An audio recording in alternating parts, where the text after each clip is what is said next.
할렐루야. 하나님의 은혜가 오늘도 함께하기를 간절히 바랍니다. 오늘 말씀을 설명한 그 내용에 보면은 고라자손의 찬송시 이렇게 표현했어요. 고라자손은 레위인 중에서 하나님을 찬송하는 사람들이에요. 또 에스라인 헤만의 마스길 그랬어요. 헤만이라는 사람의 마스길, 교훈이라는 뜻이에요. 그리고 인도자를 따라 마할랏 르안롯의 맞춤 노래 이렇게 표현을 했어요. 여기서 마할랏 르안롯은 병자를 위한 연주 이렇게 표현합니다. 그러니까 오늘 이 시편 기자는 병자를 위한 혹은 환난 당한 사람을 위한 노래를 불렀구나. 이 시의 말씀을 기록을 하고 이것을 노래로 불렀구나라는 것을 짐작할 수 있어요. 그러니까 이 노래는 슬픈 노래겠고, 그 다음에 병자를 위한 노래니까는 조용한 노래였고, 그 다음에 또 한편으로는 부르짖는 노래였을 가능성이 많이 있죠. 이 노래는 기쁨의 노래는 아닌 거죠. 자, 그래서 오늘 이 말씀들을 쭉 보면서 이 말씀을 마치 찬송가 가사처럼 여기면서 이 말씀을 대하면은 이 말씀이 어떠한 노래였는가 혹은 어떠한 기도였는가라는 것을 짐작할 수 있게 될 거예요. 먼저 1절에 여호와여 내 구원의 하나님이여 내가 주야로 주 앞에서 부르짖어 싸우니 표현했어요. 주야로 밤낮으로 부르짖었다는 거예요. 또 2절에도 나의 기도가 주 앞에 이르게 하시며 나의 부르짖음에 주의 귀를 기울여 주소서. 여기도 부르짖었다는 거예요. 그러면서 내 기도가 하나님 앞에 상달되고 내 기도가 주님의 귀를 기울이는 기도가 되게 해주세요. 주님이 귀 기울여 주세요. 그러면서 부르짖었다 이렇게 표현하고 있어요. 그러면 도대체 무엇을 부르짖었을까? 혹은 왜 부르짖었을까? 여러분 우리도 기도할 때에 조용조용히 기도할 때도 있지만은 큰 소리로 울부짖듯 기도할 수 있죠? 오늘 그때는 언제예요? 병들어 아플 때에 혹은 고통을 당할 때에 큰 환난을 만났을 때에 내 힘으로 어찌할 수 없을 때에 부르짖잖아요. 울부짖듯이 기도하잖아요. 오늘 이 시편 기자가 그렇게 기도하고 있구나 라고 하는 것을 이해하면 될 거예요. 3절에 이렇게 표현했어요.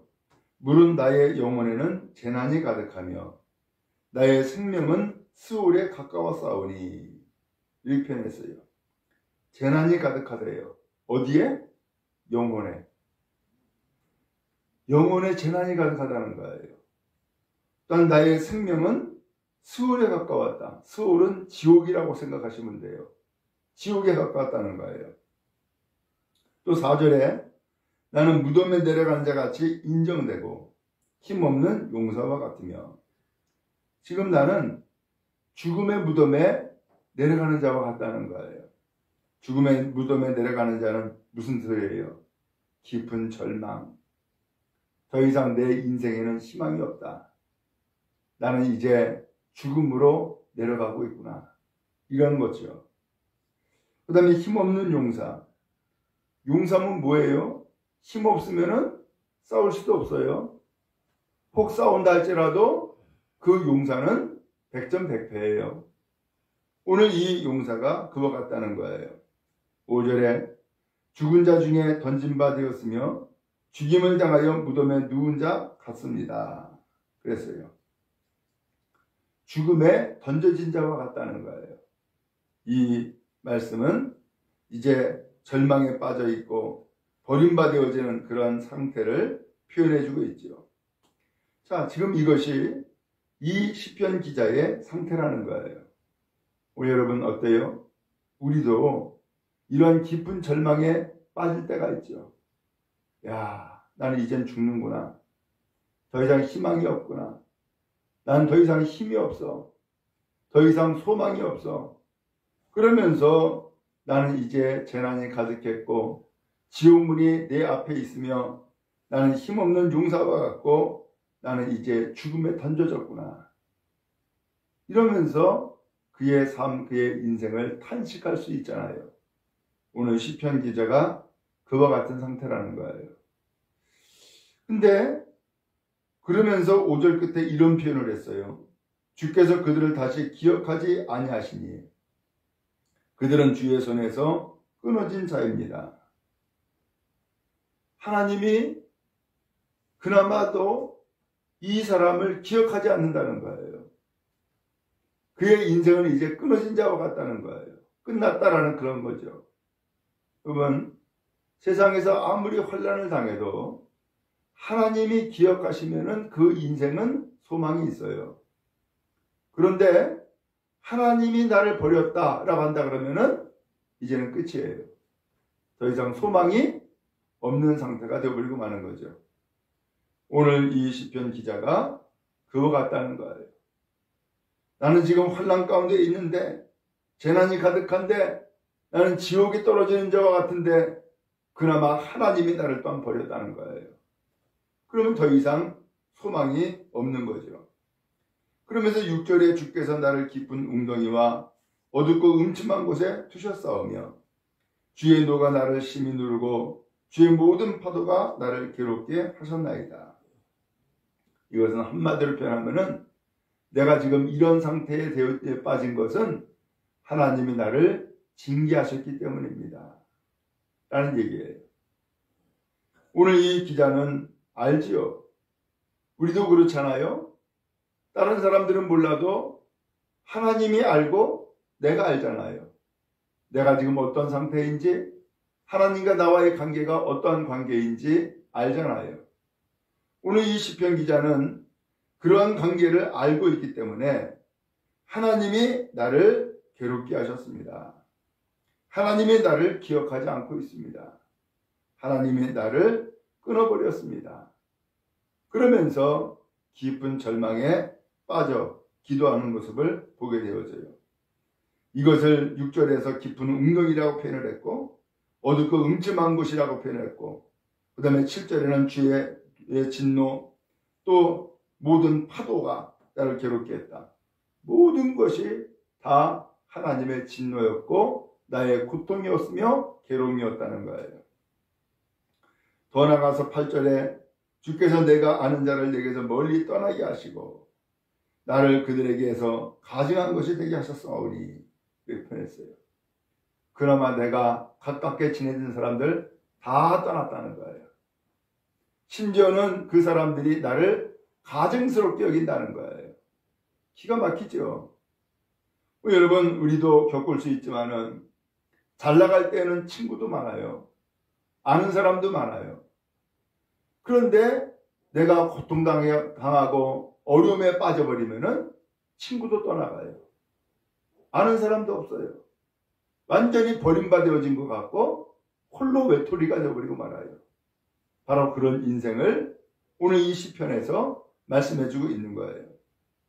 또 9절에 여호와여 내가 매일 주를 부르며 주를 향하여 나의 두 손을 들었나이다. 오늘 이 시편 기자가 매일같이 주님을 향하여서 손을 들었다는 거예요. 주님께 부르짖었다는 거예요. 왜?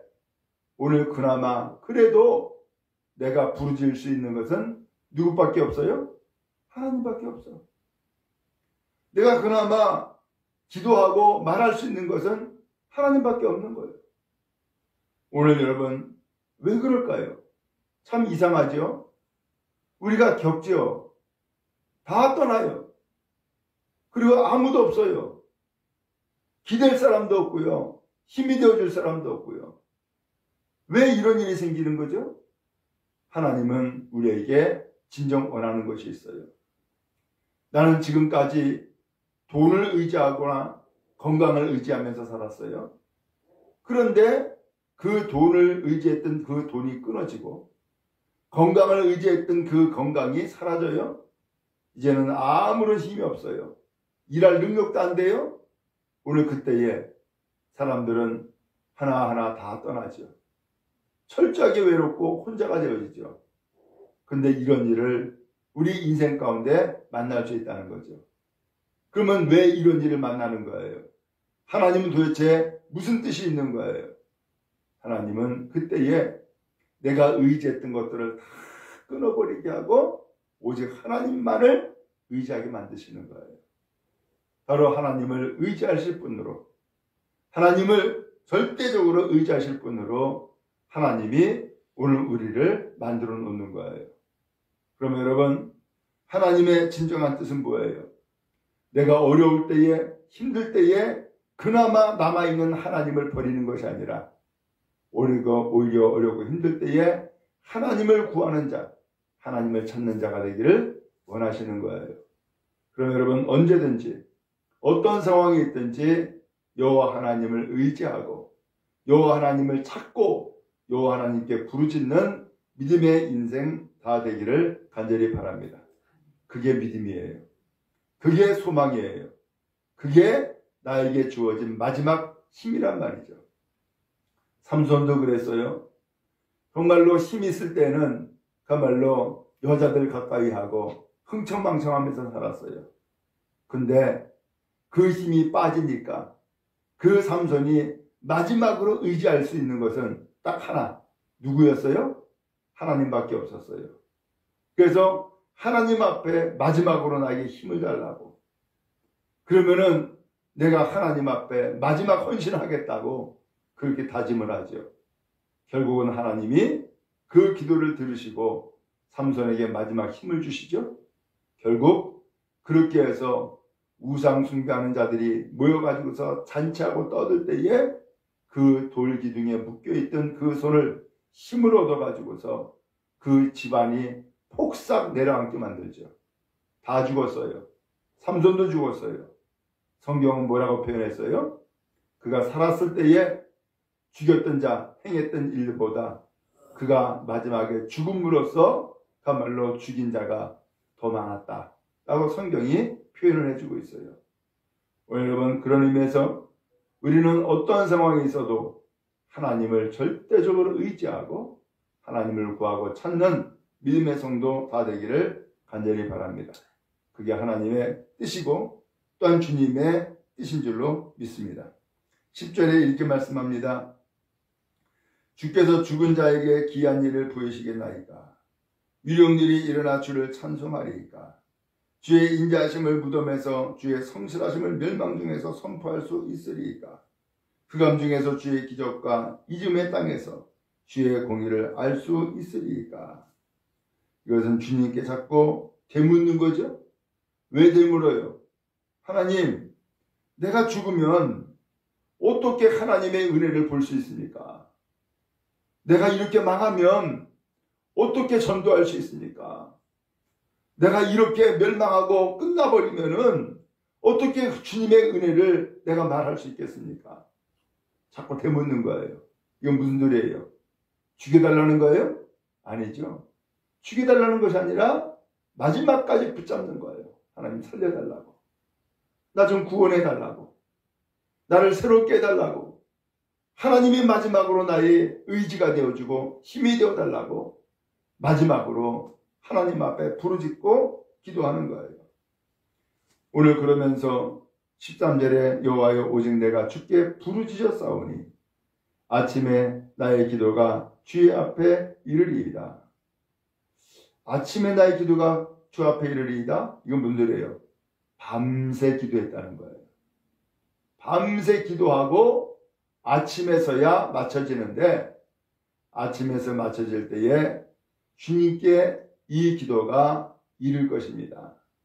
이루어질 것입니다. 라고 하면서 기도했던 거예요. 14절에 어찌하여 여호와여 어찌하여 나의 영혼을 버리시며 어찌하여 주의 얼굴을 내게서 숨기시나이까? 내가 어릴 적부터 고난을 당하여 죽게 되어 싸우며 주께서 두렵게 하실 때에 당황하였나이다. 주의 진노가 내게 넘치고 주의 두려움이 나를 끊었나이다. 오늘 시편 기자는 마지막까지 하소연하고 있어요. 어찌하여 나를 왜 이렇게 나의 영혼을 버립니까? 주님이 나를 왜 외면하십니까? 내가 지금 고난당하여 죽게 되었습니다. 참으로 주님이 나를 뒤롭게 하셨을 때에 난 지금 당황했습니다. 주님의 진노가 나에게 넘쳐 있고 주님의 두려움이 나를 끊었습니다. 이런 일이 물같이 종일 나를 애우며 함께 나를 둘러쌌나이다. 종일토록 이런 일이 나에게 둘러싸져 있다는 거예요. 마지막으로 18절에 주는 내게서 살아나는 자와 친구를 멀리 떠나게 하시며 내가 아는 자를 흑암에 두셨나이다. 그나마 친구들 다 떠났고 내가 아는 자도 다 떠났다는 거예요. 나는 철저하게 혼자고 외롭다는 거예요. 그러면서 이 말씀이 맞춰져요. 오늘 이것이 병자를 위한 기도였어요. 그렇죠? 우리도 병들면 어떻게 돼요? 그나마 육신은 힘이 없고 영혼은 메마르고 사람들은 다 떠나고 나에게 가까이 있는 것은 죽음밖에 없고 오늘 이런 상황에 빠져 있는 사람을 위해서 오늘은 대신해서 하나님 앞에 부르짖는 것이고 하나님 앞에 기도하는 거예요. 바로 이 기도를 노래로 불렀어요. 얼마나 슬퍼요. 참으로 내 속마음을 이 기도에, 이 기도 가사에 다 담고 있잖아요. 오늘 마지막까지 부르짖고 하소연하는 이 내용, 이게 무슨 소리예요? 그저 그냥 원망과 불평을 하나님 앞에 쏟아내고 있는 게 아니에요. 그것은 마지막까지 하나님을 의지하고 있는 거예요. 마지막까지 하나님의 도움을 구하고 있는 거예요. 하나님은 이러한 기도를 들으시고 이러한 부르짖음을 주님이 들으셔서 우리를 건지실 줄로 믿습니다. 끝까지 의지할 것은 하나님, 끝까지 의지할 수 있는 것은 오직 주님. 그분께 나가는 것과 그분께 기도하는 것이 나에게 주어진 마지막 일인 줄로 믿습니다. 끝날까지 기도하고 끝날까지 주님 의지하며 믿음의 길을 가는 온 성도 다 되어지기를 주님의 이름으로 축복합니다.